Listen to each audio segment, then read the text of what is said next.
திருச்சிற்றம்பலம். நம பார்வதி பதையே அரகர மகாதேவா. சிவமயம் சேனல்ல இன்று 15வது திருவம்பாவை பாடல். ஓரொரு கால் எம்பெருமான் என்றென்றே நம் பெருமான் சீரொரு கால் வாயோவா சித்தம் களி கூற நீரொரு கால் ஓவா நெடுந்தாரை கண் பணிப்ப பாரொரு கால் வந்தனையாள் விண்ணோரை தான் பணியாள் பேரறையர்க்கிங்கனே பித்தொருவராமாறும் ஆரொருவர் இவ்வண்ணம் ஆட்கொள்ளும் வித்தகர்தான் வாருருவ பூன்முளையீர் வாயார நாம் பாடி ஏருருவ பூம்புணல் பாய்ந்தாடேலோர் எம்பாவாய். ஒரு பெண் நீராடி முடித்து கரையேறி நிற்கின்றாள். அவளுடைய நிலையைக் கண்ட பிற பெண்கள் அவளை பற்றி பேசுகின்றார்கள். அதோ நிற்கிறாளே அந்த பெண் ஓரொரு சமயத்தில் எம்பெருமான் எம்பெருமான் என்று பலமுறையும் சொல்லி நம் பெருமானின் புகழை வாயோயாமல் சொல்லிக்கொண்டே நிற்பாள்.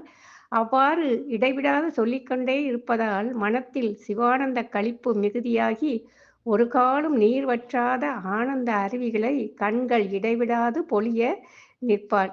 இவள் இப்பூமியில் பல காலத்துக்கு ஒரு முறை தோன்றும் அபூர்வ பெண் போலாவாள். சிவபெருமானை தவிர வேறு எத்தேவரையும் வணங்காதவள். மன்னனாகிய சிவபெருமானிடத்து இங்ஙனம் ஒருவர் பித்து கொண்டவர் ஆகும்படி ஆட்கொண்டருளும் வித்தகர் சிவபெருமானை தவிர வேறு யார்? கச்சணிந்த அழகிய அணிகலன்களை பூண்ட ஸ்தனங்களை உடைய பெண்களே, அந்த பெருமானின் திருவடிகளை வாயார நாம் பாடி அழகாக தோன்றும் இப்பூம்புணலில் பாய்ந்து நீராடுவோம் என்று பாடுகின்றார். இந்த திருப்பாடலில் சிவபெருமானிடம் பேரன்பு பூண்ட ஒரு பெண்ணின் தன்மைகளை விரித்து கூறுகின்றது. சிவபெருமானின் பெருமைகளையும் அவனது திருநாமங்களையும் தன்னை மறந்து மனதை ஒருநிலைப்படுத்தி மீண்டும் மீண்டும் சொல்லும்போது உடலிலும் உள்ளத்திலும் சொல்ல முடியாத ஒரு பேரின்பம் பிறக்கிறது. 2 கண்களில் இருந்தும் ஆனந்த கண்ணீர் அருவியாய் பாய்கிறது. மயிர் சிலிர்க்கிறது, உடல் குலுங்குகிறது, ஒரு மெய்மறந்த நிலை உண்டாகிறது. இது எப்படி சித்தங்களி கூற நெடுந்தாரை கண் பணிப்ப என்ற வரி இதனை விளக்குகிறது. சிவபெருமானே பரம்பொருள் என்ற உரைப்புத்தன்மை உள்ளத்தில் தோன்ற அதனால் பிற தெய்வம் தொழாமையை விண்ணோரை தான் பணியாள் என்பதன் மூலம் உணர்த்துகிறார்.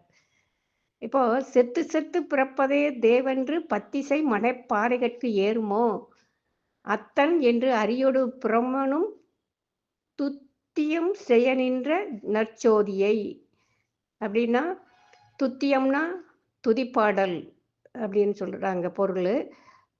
அப்பர் பெருமான் அப்படி பாடுறாரு. சென்று நாம் சிறு தெய்வம் சேர்வோம் அல்லோம் சிவபெருமான் திருவடியே சேரப் பெற்றோம் அப்படின்னு சொல்லி 2 பதிகங்கள்ல நமக்கு சிவபெருமானின் முழுமுதல் தன்மையை உணர்த்துகின்றார். திருச்சிற்றம்பலம்.